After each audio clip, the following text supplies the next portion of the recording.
नमस्कार दोस्तों, मैं आपके सामने फिर से हाजिर हूँ एक बहुत ही सुंदर कहानी लेके, जो आपको आखिरी तक बने रहिएगा, जिसे सुनकर आपको कुछ सीखने को मिलेगा। सबसे पहले तो आप सभी से अनुरोध करती हूँ, प्लीज़ जो भी नए हैं मेरे चैनल को सब्सक्राइब कीजिए और बेल आइकन को ज़रूर ऑन कर दीजिएगा, ताकि मेरा नोटिफिकेशन टाइम टाइम मिलता रहे।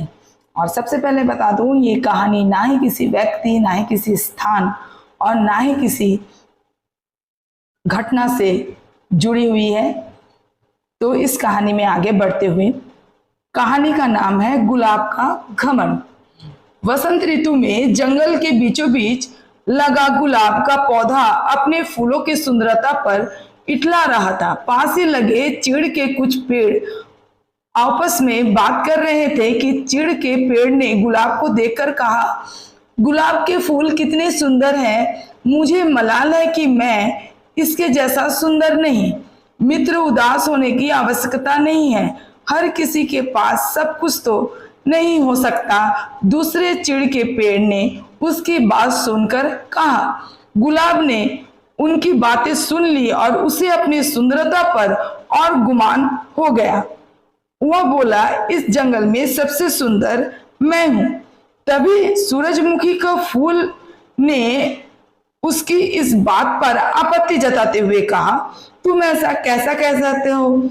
इस जंगल में बहुत सारे सुंदर फूल हैं और तुम बस उनमें से एक हो, लेकिन सब मुझे देखकर तारीफ करते हैं। गुलाब इतराते हुए सूरजमुखी के फूल को कहा।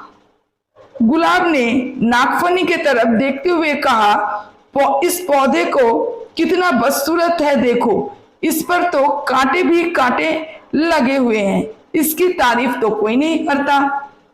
ये तुम किस तरह की बात कर रहे हो? अब की बार चीड़ का पेड़ को गुस्सा आया और उसने ये कहा, लेकिन उसने जवाब में कहा, तुम में भी तो कांटे लगे हुए हैं, फिर भी तुम सुंदर हो। गुलाब को इस बात पर गुस्सा आ गया, तुम्हें तो सुंदरता का मतलब ही नहीं पता। तुम इस तरह मेरे कांटों और नागफनी के कांटों की तुलना नहीं कर सकते। हम में बहुत फर्क है, मैं सुंदर हूं और वो नहीं। तुम में घमंड चढ़ गया है। गुलाब इतना कहकर चीड़ के पेड़ ने अपनी डालियां दूसरी ओर झुका ली। इस सब के बीच नागफनी का पौधा चुपचाप रहा, लेकिन गुलाब ने गुस्से में अपनी जड़ें नागफनी के पौधे से दूर हटाने की कोशिश की, लेकिन ऐसा संभव नहीं था। कुछ देर प्रयास करने के बाद गुलाब ने चिढ़कर नागफनी के पौधे से कहा, तुम एक निरर्थक पौधे हो, तुम में ना सुंदरता है, ना ही तुम किसी काम के हो।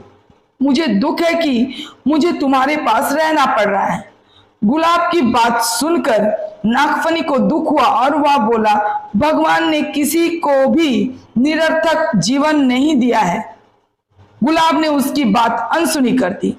मौसम बदलता रहा, बसंत ऋतु चली गई, धूप तपिश बढ़ने लगी और पेड़ पौधे मुरझाने लगे, गुलाब भी मुरझाने लगा।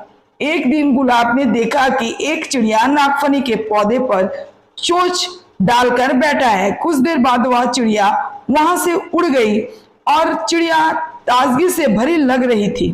गुलाब को यह बात समझ नहीं आई कि वह चिड़िया नागफनी पर बैठकर क्या कर रही थी। उसने चीड़ के पेड़ से पूछा कि ये चिड़िया क्या कर रही थी। चीड़ के पेड़ ने कहा, ये चिड़िया नागफनी के पौधे से पानी ले रही थी। ओह, लेकिन क्या इसके चोंच गड़ाने से नागफनी का दर्द नहीं हुआ होगा? गुलाब ने पूछा। अवश्य हुआ होगा, किंतु दयालु नागफनी चिड़िया को तकलीफ में नहीं देख सकता था। चीड़ के पेड़ ने उत्तर दिया, ओह, तो इस गर्मी में नागफनी के पास पानी है? मैं तो पानी के बिना सूख रहा हूं। गुलाब उदास होके बोला, तुम नागफनी से मदद क्यों नहीं मांगते?